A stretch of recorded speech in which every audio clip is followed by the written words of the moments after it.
Hey, good morning to everybody. Happy Sunday. Happy Sunday again. This is my second video. It's not so bright and early. It's 7 a.m. here in Connecticut on the East Coast. Okay, I know I'll say this again. I had not planned on making a video, but the things I saw a few things that kind of scared me this morning. It makes me wonder. I've been here for 2 years, and I go for a walk every day. And in the last couple of days, I've been seeing different things. More people in distress. I don't know if it's the time, this time of year, the end of summer, because it's the weekend. I don't know. I don't know if I'm more attentive, more cognizant of what's going on around me. But yeah, I made the video this morning that I talked about a homeless man asking me to help him out, and he was no sign of mental illness, no sign of drug use, a very articulate guy asking for help. And at the end of this video this morning, the last video I did, I mentioned to you guys that I was thinking of taking another route because I wanted to avoid this guy, and I said that I should do the manly thing and just go on my usual route and just tell them straight up how I feel. And that's what I did. I took the usual route. I got more set, more confident the more I walked. I'm not going to change my route. I'm just going to be straightforward and honest with this person. And this person was nowhere to be seen, which is unusual too. So I don't know. I don't know what the story is with that. But I did come across at least 3 other people that kind of scared me. I saw on the news just yesterday, I believe, if you've heard of the drug trank or xylazine. This is new. I've been clean and sober since October 23rd, 2006. I know the guy, you guys that watch my channel regularly probably are getting tired of hearing me say that, but hey, I'm proud of it. October 23rd, 2006, so that stuff, fentanyl patches were around a little bit, but I hadn't heard of xylazine back then. So, this is, I'm not very familiar with it. And just yesterday on the news, there was, I don't know which station it was on, but there was an article about it being more in Connecticut, it becoming a problem. Xylazine mixed with fentanyl. Xylazine is a central nervous system depressant. I've heard it described as an animal tranquilizer, but I'm not sure if it is. Like I said, it's kind of new to me. And these two drugs mixed together, a lot of times you see it, like down in Philadelphia, I know they have a big problem with this. This, like what they call a zombie walk. Like this morning I witnessed that.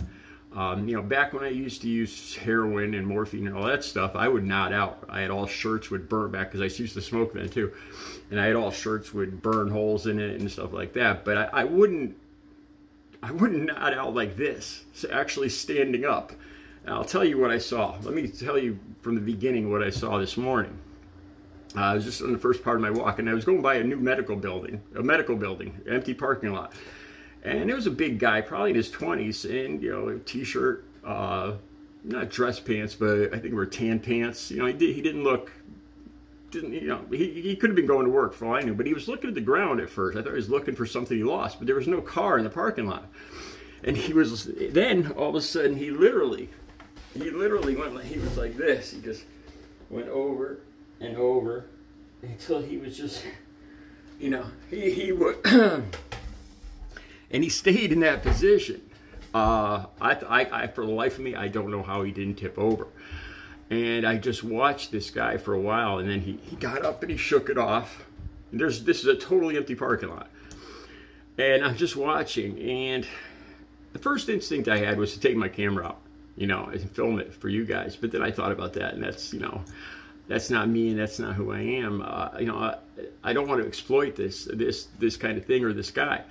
My first instinct is to help him, but then I can't think about, I had no good answer what to do this morning. The guy was obviously very high on drugs, and I couldn't think of going near him because what he did next kind of startled me.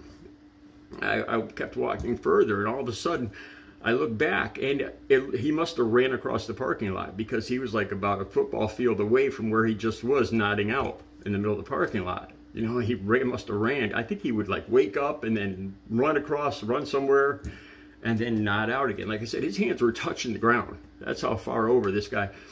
You know, they call it like the zombie, you know, zombie xylazine, or the xylazine trance, zombie trance, stuff like that. Like I said, it's very prevalent down in Philadelphia, but this is the first I saw of it this morning. And it was scary. As a former drug user, seeing this, you know, honestly, one of the things that went through my head is, you know, relapse is always, you know, I have to be cognizant. I have to be aware that that's always, you know, I have to be careful every day. You know, it's right there in my head, even 17 years later. And the thought of ever slipping up and using this drug, even if I'm aware or not aware that it's in, you know, if I went and relapsed and I thought I was getting heroin or morphine or whatever, and I ended up getting fentanyl in this drug, you know, it scares the hell out of me. You know, the thought of looking like this, or end up, you know, one relapse, and it could be my last time, you know, my last day on earth. It was scary watching this morning, and I had no idea what to do, how to help this guy. I mean, he wasn't in any condition, you know, where I could go up to him and start talking to him about, hey, I'm a recovering addict, and you know, you could do this, that would have been pointless. You know, so it's scary. It was scary, man. It gave me an uneasy feeling, to say the least. So I kept walking, and I went around the corner, walked about another half mile. I turned and looked up the street, and there was I think it was a lady wearing an orange safety vest. You know why? I don't know. And she was sitting on a lawn chair in front of it was like a low-income area, low-income housing. And she was bent over with one arm on the chair arm, and then the other one on the ground, bent over, the same kind of position, nodding out, which really freaked me out. Now I'm thinking, you know, there must have been a batch or whatever of, you know, in the local illegal drug supply of this xylazine. I keep walking, and then I'm about a half hour later, I'm coming back to my home, and I go by the police station, and there's a McDonald's and there's bus stops there.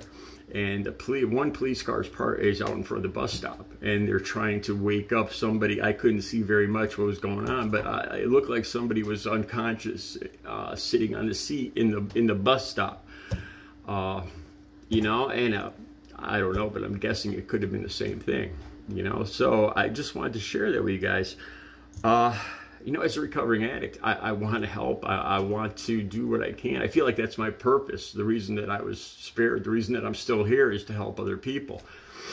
But after seeing that, especially this one guy, it was just me and him, you know, with him doing, you know, this. It's scary. It's the first time I've actually seen this, you know, in person, just myself. And to see somebody bent over like that, it's scary. It almost defies, first of all, it's like something out of a horror movie. You know, it kind of defies physics or gravity, the way this person is still standing up, you know. And I mean, I saw him for a while. I was watching this for a while as I walked. He was in the middle of the parking lot, and I had to walk all the way around this large parking lot.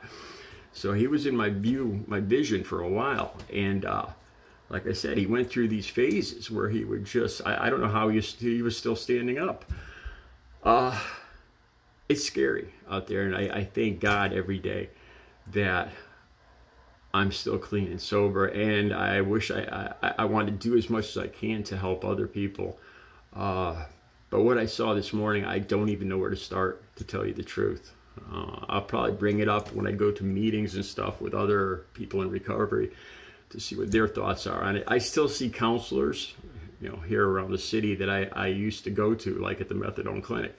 I bump into counselors and nurses that I've known from recovery, and it's one of the things that I'd like to bring up to them about what I could do as a recovering addict to help people like this, because